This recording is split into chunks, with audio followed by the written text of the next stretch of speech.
এইটোহে প্ৰশ্ন হ'ব লাগিছিল অথনিৰ পৰা প্ৰথম প্ৰশ্নটো হ'ব লাগিছিলে যে মুখ্যমন্ত্ৰীয়ে টুইন টাৱাৰ বনাই থকা বুলি ক'লে। আমাৰ মুখ্যমন্ত্ৰীজন এনেকুৱা এজন মানুহ যি হাতীক ঘোঁৰা বুলি কৈ দিলেও বহুতে হাতীকে ঘোঁৰা বুলি চিঞৰি থাকে। মুখ্যমন্ত্ৰীক মই কাইলৈ বিধানসভাত প্ৰশ্ন কৰিম যে মুখ্যমন্ত্ৰী ডাঙৰীয়া টুইন টাৱাৰটো এবাৰ চাবলৈ যাওঁ। আপোনালোকে চাওকচোন, টুইন টাৱাৰ বনাম বুলি কৈছিলে ট্ৰেড চেণ্টাৰৰ কাৰণে, ট্ৰেড চেণ্টাৰ। এতিয়া আমাৰ সচিবালয় ভৱন এটা বনাই আছে, দুটা ঘৰ দুফালে বনাই আছে, সেইটোকে বোলে টুইন টাৱাৰ।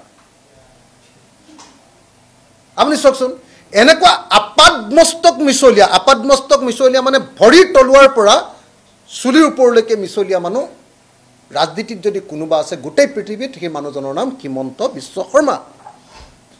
তেওঁ পুৰুষক মহিলা বুলি কৈ দিয়ে আৰু আপোনালোকেও মহিলা হয়, পুৰুষটো মহিলাই হয় বুলি কৈ দিয়ে। তেওঁ কৈ দিয়ে যে পশ্চিম ফালে সূৰ্য উদয় হয়, আপোনালোকেও ক'বলৈ ভয় কৰি এইটো ভুল ক'লে নেকি বুলি ক'বলৈ ভয় কৰে। মুখ্যমন্ত্ৰীয়ে কৈছে পশ্চিম ফালে সূৰ্য উদয় হয়, তাৰপিছত আপোনালোকে মৌনভাৱে ৰৈ দিয়ে। আৰু আমি যদি ভুলো নকৰোঁ তেতিয়া কয় যে এই অখিল গগৈ গোটেই সমস্যাৰ সৃষ্টিৰ মূল, যত দোষ নন্দ ঘোষ, হয়নে? হিমন্ত বিশ্ব শৰ্মাই মিছা কথা কয়। তাৰ আটাইতকৈ এতিয়া জ্বলন্ত উদাহৰণটো আছিল টুইন টাৱাৰ।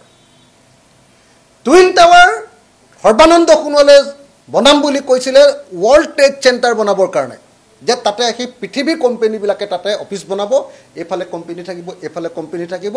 অসমখন ভাৰতবৰ্ষৰ পৃথিৱীৰ মানে ট্ৰেডৰ মানে ইণ্ডাষ্ট্ৰিয়েলাইজেশ্যনৰ একদম হাব হৈ পৰিব। এতিয়া আকৌ হিমন্ত বিশ্ব শৰ্মাই কৈছে যে আমি ছেক্ৰেটেৰিয়েট বনাই আছোঁ নহয় টুইন টাৱাৰ। হেৰৌ বাপু, আমাক সৰু ল'ৰা বুলি ভাবিছা?